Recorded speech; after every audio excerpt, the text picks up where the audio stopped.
I am super excited to have this wonderful special guest with us today. His name is Dr. Simon Western. He is the author of this book and a couple of other books, if I got that correct. Welcome, Dr. Western. Thank you for that introduction, KK. It's great to be here having a coffee with you. Yeah, thank you. Thank you so much. So I was reading your book and I had so many questions that I really wanted to ask you, but then I thought I've only got like less than 10 minutes to do so. So then after looking in here, I thought, you know what? This is something I'm very curious about, and it's called the Eco Leadership Discourse. We only got a little while, but please share with us what eco leadership is all about. Okay, thank you. So eco leadership is the fourth discourse. I looked at leadership over the last 100 years for my PhD, and I came up with four discourses. The discourse of the controller leadership, which was about industrialization, leadership in the kind of factory age, the bureaucratic age where the leader takes control of situations, controls resources. The second phase was a democratized kind of leader using a lot of soft skills. So we talked about therapist leadership. So we have controller leadership, followed by therapist leadership, where leadership shifted into motivating people rather than trying to control them. And it was all about motivating individuals and groups. The third phase was Messiah leadership, and that was about transformational leadership. It happened in the 1980s when people tried to really reinvigorate organizations and leadership for the knowledge economy. And you got these very charismatic CEOs who gave visions and tried to get strong cultures to drive organizations forward. And then at the turn of the century, you get what I call eco leadership. So why do I call it eco leadership? Yes. The reason is because we live in ecosystems. So people, nature, technology all come together in our workplaces and our lives. And now is the time to start making sense of how these integrate, how we work across these boundaries. And we have to think about organizations not like machines anymore, efficient machines, but really think about them as ecosystems within wider ecosystems. How does an organization, I mean, because you're talking about shifting minds in this area. There's three things we have to pay attention to. One, we have to develop our organizations to make them more participative. People have to kind of take up leadership right across the whole organization. You can't just have leadership at the top anymore. The second thing you have to do is create eco mindsets. And this is the most difficult thing. Get people to think in terms of networks, in terms of ecosystems, and think about how you develop change, not through charisma or from top-down control, but through energizing the ecosystem, through connecting people in the ecosystem, through making connections, and through distributing leadership widely. And the third part is to make sure that the organization has social purpose, because we have to change organizations from being just profit motivated to social purpose motivated. And that engages employees, and it changes the game, and we start paying attention to the wider ecosystems of the environment, social justice, et cetera, et cetera. So you're talking about having people be concerned with the external. How do we get there too? Because we've got leadership being that certain type of leadership, like you're saying. So how do we shift that? How do we add that into there? There is a movement. People are realizing that even in their own interests, you have to start becoming zero carbon, because there'll be new regulations. If you want to retain the best employees, you want to have a good social purpose. And if you're on the right side of history, people want to join you and work for you, and you retain employees better, you recruit better. But really what I say to people is this process is not just about kind of being altruistic.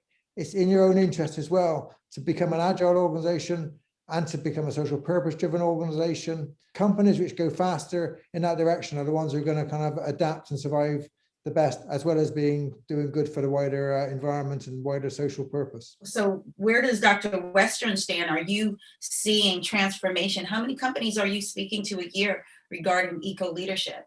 I get a lot of traction. I mean, I work in the health sector, I work in education, I work in finance and in the big banks. I've been working in the high tech sector. I've been working with Microsoft. They're interested, they're engaged, and they're struggling, they're engaged, they like the ideas, they love the ideas, and then they backtrack a bit, and then they go back towards therapist leadership or controller leadership because that's what they know. But the other thing I say to people is eco leadership, it's not like throw the others away. you need control of leadership in an organization. You need to control your resources. You need to control zero carbon. You need good data to understand. This is all control of leadership. You need good people managers. You need therapist leadership. So it's about getting the right balance in any given country. It's not saying like, forget all that and just move to this new system. Okay. So when you're speaking to these companies, do they see this as a change initiative? Do they see it like that? And does that kind of make them say, whoa, wait a minute, let's go back to what we know? Or what is that like? Really, it can only be presented as a culture change process. Really, it's Okay. about a holistic culture change throughout the whole organization. And they get parts of it, and the companies kind of push at some areas. They're more distributed leadership. They understand they need to do this, but we've been trained so much to think about, controlling, about hitting our targets, about hitting the short-term value. So there's a mindset. This is why I talk about developing eco mindsets. It's a different way of thinking. So my analytic network coaching is all about this. So I designed 5 steps in my coaching program to take people on the journey from their inner self to their relationships, to new forms of leadership, to working in networks and developing strategy to change networks and ecosystems. So we have a training process behind this now. How long has that kind of training process been in place, and how long have you been putting it out there to the world? I've been doing it since I think it's 2014. So what's that, 6-7 years? We've got 300 coaches trained all over the world. We're running a program at the moment with 30 coaches from Moscow, from Poland, from Australia, from America. It's very exciting. Wow. People are really getting on board with this, and people are really inquiring about, how do we shift from like behavioral coaching, changing behavior into this new form of leadership and coaching leaders to develop eco leadership. This is incredible. I'm happy to hear about something like this, because we're being moved so quickly. I think COVID was this massive turning point, and also the George Floyd. So we knew certain things were already going on. Things were not right, in the world, and these big events have changed things. And I said it's like it's an evolutionary jump that we're seeing that we hadn't seen, and it has been as if we've been asleep for a very long time. We're just kind of caught up in the whole digital age for the last X number of years, and now it's like evolutionary jump, and things have to change. And I would say, and I wonder if you agree, can we say the millennials have a lot to do with this? Would you agree with that? They have a different mindset. I mean, they well, not all of them, not everyone's the same. We have, but there's a lot of, I was talking today on my podcast, and we were talking about queer theory and non-binary and all these new kind of ways of thinking and talking.